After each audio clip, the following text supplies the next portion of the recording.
Hola, soy Paula Muñoz, soy profesora de la Universidad del Pacífico. Soy socióloga y politóloga. Acabo de terminar mi doctorado en la Universidad de Texas en Austin. Y vamos a conversar sobre mi tesis doctoral, que se titula Una teoría informacional del clientelismo de campaña, estudiando el caso de Perú.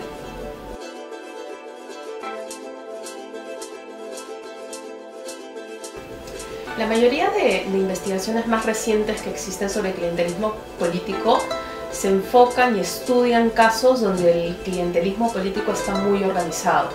Normalmente, por ejemplo, en América Latina suelen investigar los casos de Argentina o México, sobre todo Argentina hay un boom de estudios, donde se parte un poco de observando la realidad, se encuentran máquinas clientelistas bien organizadas que además son vinculadas a los partidos políticos, donde hay claramente una continuidad en el tiempo. ¿Por qué es que se piensa que se necesitan máquinas clientelistas bien organizadas? Porque un poco la idea es que luego que el voto es secreto, se parte de la observación de que los votantes, si los votantes están recibiendo regalos o algún tipo hasta de dinero durante la campaña, podrían perfectamente recibir el dinero y votar por el candidato que mejor les convenga, que prefieran, y no tendrían por qué dejarse convencer por la dádiva que están recibiendo, como diríamos acá en Perú, para cambiar su voto, ¿no? Entonces, un poco las teorías que existen lo que apuntan a decir es, para que los votantes efectivamente cumplan con este trato clientelista electoral de votar por el partido que les está ofreciendo algo, se asume que en el corto plazo va a ser muy difícil que ese trato se dé. Entonces se requieren, sean organizaciones que duran en el tiempo, sea para tener a brokers, que son los que siguen, monitorean a los electores en su vida cotidiana, los conocen muy bien y están ahí y de alguna manera hacen cumplir el trato clientelista. Otros autores, por ejemplo, más sociológicos, enfatizan que el desarrollo de la relación a largo tiempo genera sentimientos de gratitud y un poco no es el votante, desde esa perspectiva el votante no está votando por el partido o el candidato que les dio un plato un gorrito durante la campaña, sino que están apoyando al candidato que los ha ayudado durante todo el año, durante varios años, y que ha estado ahí, a la red de políticos que ha estado ayudándolos en su vida cotidiana. Entonces se ve de ambas formas, pero en cualquiera de los casos se supone que hay una relación de permanencia con una red local que permanece.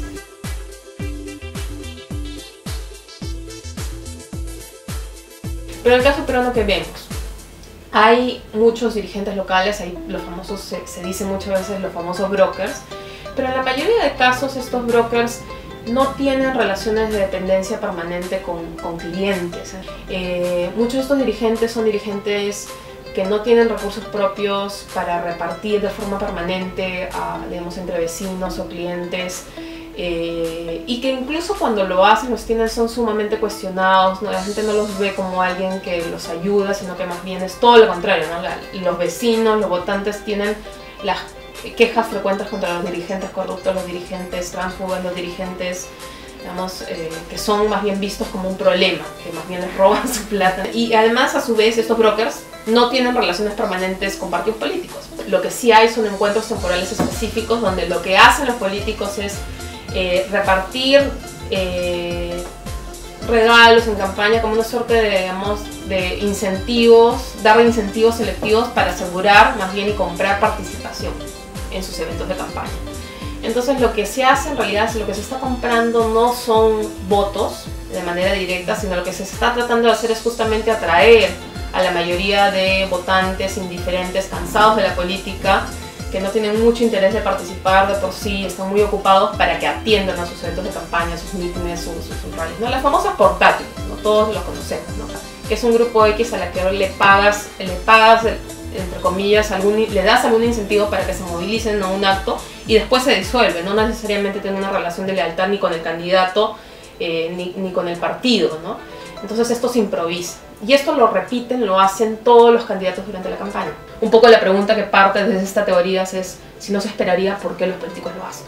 ¿Por qué los políticos peruanos lo hacen? Son irracionales, son tontos, entonces un poco las teorías que existen esperarían que los políticos no lo hagan.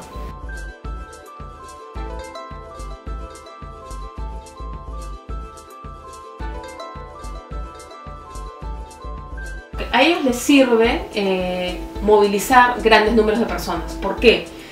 Porque con eso transmiten información de qué candidatos realmente entran en la carrera como candidatos viables. Eso les permite a la gente, cuando no tienes encuestas, si tú vas viendo cuánta gente moviliza a los candidatos durante toda la campaña, vas viendo que hay ciertos candidatos que son mejores, más eficientes en movilizar a más gente, entonces están haciendo campañas más atractivas.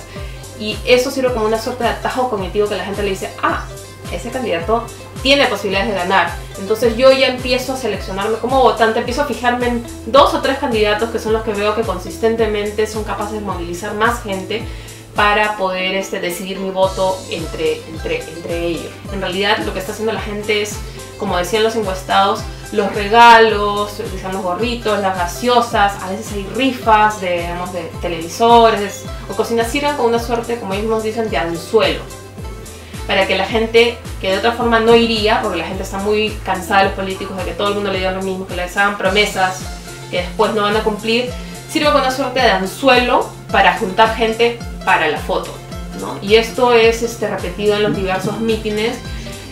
Sobre todo en los mítines finales son momentos muy importantes donde toda la prensa, no solamente los votantes, pero también los medios están al tanto de ver quiénes son los candidatos que juntan la mejor foto, digamos, el mejor foto, y van a fijarse y van a reportar qué mítines estuvieron más llenos, más vacíos, cuánta gente movilizó. Lo mismo sucede muchas veces con los mototaxis, por ejemplo, cuántos carros. Un indicador de qué tan exitosos son los candidatos en la campaña es cuántos carros lograste movilizar o cuántas motos pudiste movilizar para tu rally, ¿no? Entonces pero es por esto. Entonces los políticos peruanos no son irracionales, todo lo contrario. Saben muy bien del contexto, conocen muy bien el contexto peruano y por eso lo usan, saben, porque conocen a su elector, y saben lo desprestigiados que ellos mismos están, que necesitan hacer esto para justamente poder hacer campaña, porque no conocen a gente, no tienen vínculos estables y la gente, en muchos casos, en muchas zonas, si no llegan con algo, simplemente los votan cuando no recibirían.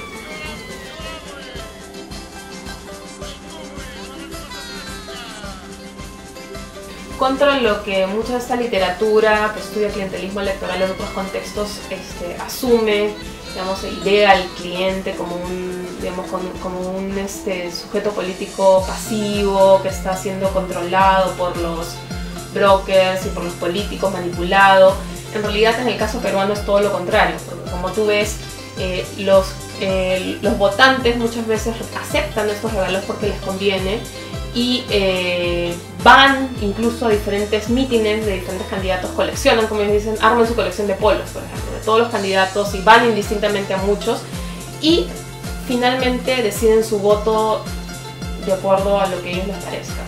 Entonces se ve, por ejemplo, muchas veces el caso de mujeres que pertenecen, por ejemplo, al vaso de leche, que los alcaldes de turno, como ha sucedido en algunos casos que yo estudié en Piura, en Cusco,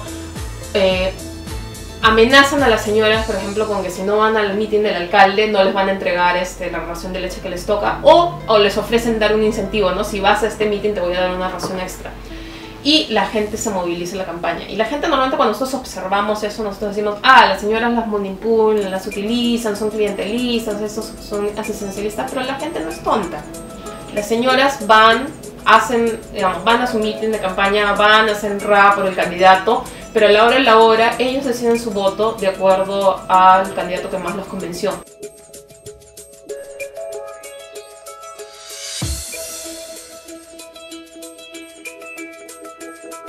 Muchos investigadores creían o creen que con las nuevas redes y con los medios, con la televisión, los partidos o las organizaciones ya no son necesarias, pero en este caso tú ves justamente un caso como hacer política en las calles sigue siendo necesario. Los políticos utilizan este clientelismo de campaña para improvisar organizaciones temporales durante la campaña y cómo coexisten y cómo el mitin que es transmitido en los medios sirven una nueva forma, digamos, de estrategia electoral y participación política, que finalmente son actividades complementarias.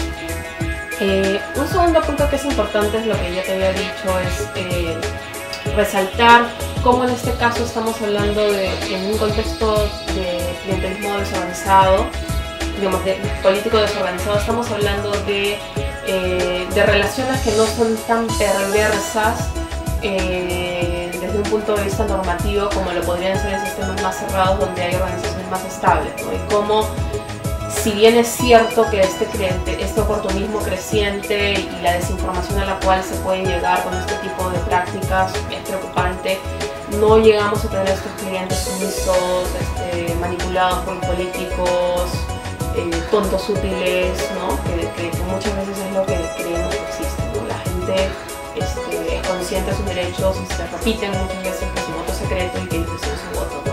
Finalmente, yo creo que también es bien importante que pensemos en los aportes que puede traer casos de investigación como este, donde se explota realmente la diversidad de las diferentes estrategias, técnicas y métodos de investigación que tenemos en la mano, ¿no? En este caso, para resolver la paradoja de por qué los políticos peruanos reparten regalos en campañas sin tener organización política estable, lo que resulta siendo fundamental para mí es la investigación cualitativa, ¿no? Entonces, fue clave, vital para mí hacer trabajo de campo primero, observando las campañas, haciendo observación participante, yendo a actividades de campañas, en mítines, viendo cómo se organizaban estas actividades, yendo a los mítines, pero también haciendo muchas entrevistas con candidatos, pero no solamente candidatos, sino también operadores de base, dirigentes, periodistas, ¿no? Entonces es conversar y diversificar lo más posible tus fuentes de información. Y por otro lado, algo que yo creo que fue clave, crucial, esta es una investigación que se ha hecho en múltiples etapas. Una vez que ya tenía más o menos esas pistas que recogían la voz un poco de los propios actores sobre cuál es la racionalidad de sus propias prácticas en su contexto, de su relación, cómo ellos practican, fue cotejar eso haciendo grupos focales con votantes de sectores pobres, ¿no? Porque si tú te quedas solamente con el lado del punto de vista de la parte de los políticos, digamos, del tema de la oferta clientelista, tu mirada va a ser diferente, pero para mí creo que una cosa fundamental para entender también el círculo completo de cómo funcionan estas las campañas fue recoger el punto de vista de los, entre comillas, clientes, ¿no? de hombres y mujeres que han recibido y que han visto recibir regalos en sus barrios, en sus comunidades, y que ellos mismos te cuenten cómo perciben esas prácticas, qué es lo que hacen, qué es lo que no hacen y por qué, ¿no?